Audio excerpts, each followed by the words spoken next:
So I just want to do a quick screencast to show you how the students learned in elementary to add fractions with different denominators.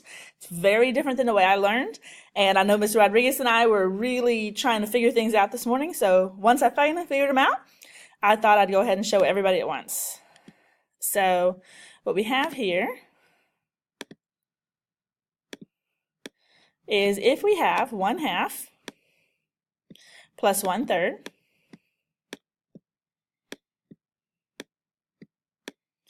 that have different denominators, and many of us have learned that we can, the denominator is going to be 6 and that kind of thing, but the students have a little bit easier way of doing that. So the first thing they do is they multiply the two denominators that are already here. So 3 times 2 is 6. Then what they do is they were taught to do what they call the butterfly method. So they're going to kind of circle this one, and they're going to do 3 times 1 is 3, and write a 3 at the top. It has to be at the top. Then they're going to do it the other way as well. They're going to do 1 times 2 is 2. And of course you are adding. So 3 plus 2 is 5, and that is your final answer. And when you get into more complicated numbers, this is going to require a lot more reducing. But for now, that's just an easier way for them to think of it. So then let's take a look at a subtraction problem, such as 4/5, and I'm attempting to write with my mouse here, minus 2/3.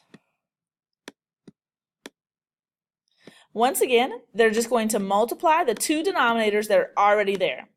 So 5 and 3 are going to be 15. And like I said, sometimes this is going to be a really huge number if you have some sizable denominators, but it's not a big deal.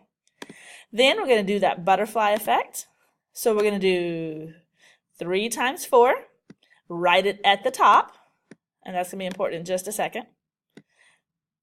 So 3 times 4 is 12. Then we have 5 times 2 is 10. And it's especially important to write it at the top here because this time we're subtracting and we don't want to get the numbers in a different order. So 12 minus 10 is 2, and the answer is 2/15.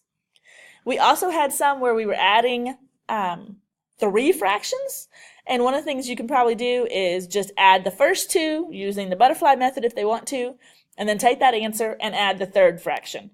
It takes a little bit more time, but it's no big deal. Some of the students do understand what we would call the traditional method of finding the equal fractions that have the same denominator, but I wanted to let everybody know that this is the way they learned in elementary, and this is their prior knowledge of the subject. Thank you.